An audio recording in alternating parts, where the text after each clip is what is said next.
right, let's get to your coaching staff first. Because, man, we could spend like an entire hour on your staff. I mean, it is crazy. Like, I don't think there's been a staff like this ever. Well, I know there hasn't been a staff like this ever in college basketball, right? You got you, and then you had Larry Brown, who I don't even know how old he is, but the dude just wants to coach 24/7. Like, I've heard the stories from Jay Wright, and Jay would be like, yeah, like he'd come to my practices every day at Villanova.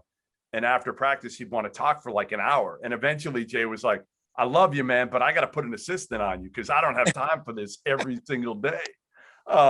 What's it like having Larry Brown, and what was that decision like to bring him aboard? No, it's great having Coach Brown because, like everyone knows, he's a wealth of knowledge. There hasn't been like one scenario in basketball that he has not seen. Now, obviously, there's some things that have changed in the game.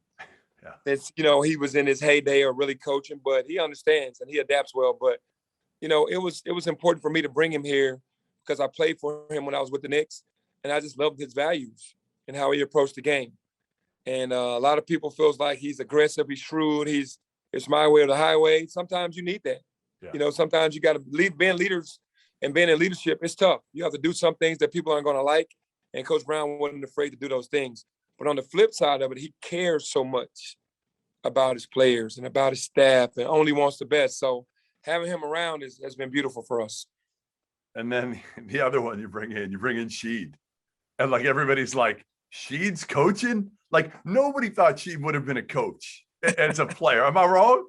No, you're right. And he said that numerous times. And he's also stated that, hey, man, I said I'd never be a college coach, and look at me, I'm here now. That's why you can never say never. Well, Rasheed is self-explanatory as well. A lot of energy. Yep. A guy that played the game at the highest level, was one of the first bigs to stretch inside, outside, shooting at three, and doing it at a very high level. Knows the game exceptionally well, loves the kids. And he was coaching AAU in high school, and he came to town for the Allen Iverson Classic. He was in that game. He was one of the coaches. And I have a podcast called My 2 Cents. And I brought him, Darius Miles, and all the guys up to interview. And then I did their podcast, him and Bonzi Wells and Rasheed. So I said, you know what, man, these guys are very knowledgeable about the game.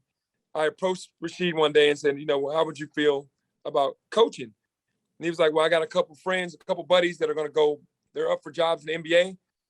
I told them that I would go if they became the head coach. It didn't happen. We revisited, and he's here now. So it's been amazing for not only myself, but for the players as well. All right, so the over-under on the number of texts Rasheed gets this year from the bench, what is it? And what's the fine? I'll say he'll get 2 because, coaches in college don't get his texts. But I think he'll get 2. I can hear him going, that's some bull. I can see him. He's going to. And you're just going to turn around and laugh at him, aren't you? Yeah, I'm just going to clap it up and fire the team up. Like, okay, Sheed. I have not gotten a text because it's so funny. People go, you don't get on the refs enough. I get on the refs enough, but you have to be strategic. Being a point guard, you have to go, I have a plan here. I'm not going to piss this guy off. So when we need to call at the end of the game, he's going to ignore me. You fans are crazy. You guys are supposed to be the ones on him. I'm supposed to be thinking logically and playing chess. You guys are playing checkers. So Rasheed will be the one to get the tech first.